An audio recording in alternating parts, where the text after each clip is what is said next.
Hi, I'm Shannon, and I'm going to talk to you today a little bit about what makes me nervous in regards to higher ed finance and what am I looking forward to learning about higher ed finance as well.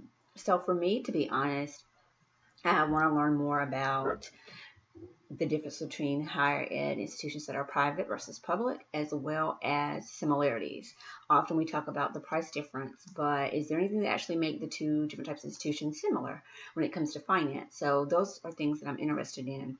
One thing I will say is from my professional experience being at two private liberal arts institutions, I now know a lot of things that I didn't know when I first started college. And so I also want to look at higher finance from the eyes of a student.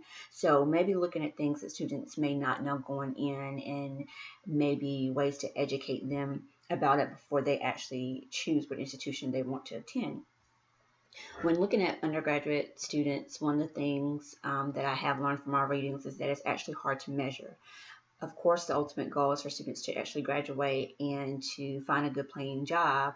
And with increased wages also comes an increased benefit to the economy at all levels as well. And so, to be honest, initially when I got into the field, I didn't really look at higher ed from the standpoint of it being a business.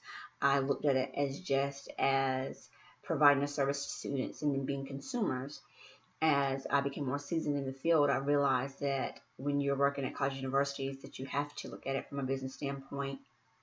Also, our students are products as well as our consumers, and so what those dynamics look like is one of the things that I've learned. So when you talk about students from the perspectives of them being consumers as well as products, you look at things such as enrollment numbers as well as retention and how much revenue are you generating, because all of those things plays into the function of the university.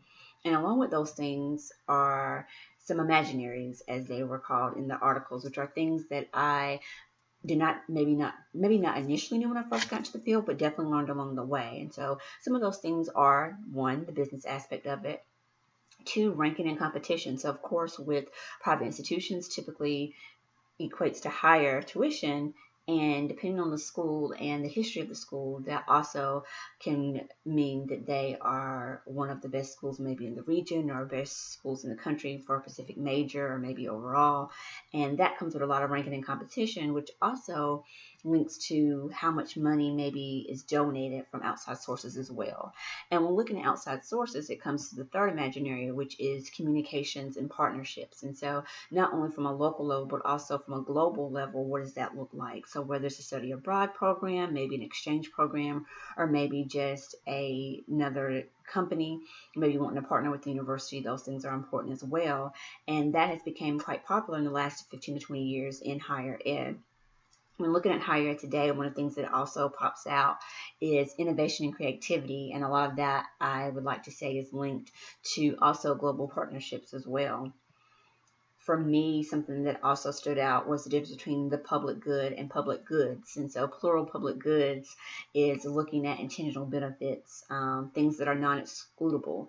And then when you look at the public good, you're looking at things more collective, such as knowledge and information. And so though there are some things that I definitely was able to understand, there's a lot in the reading that I would like more clarity on. And so I definitely look forward to hearing from you all and getting feedback on your response to the reading and maybe things that make you nervous about higher ed and what you're also looking forward to learning.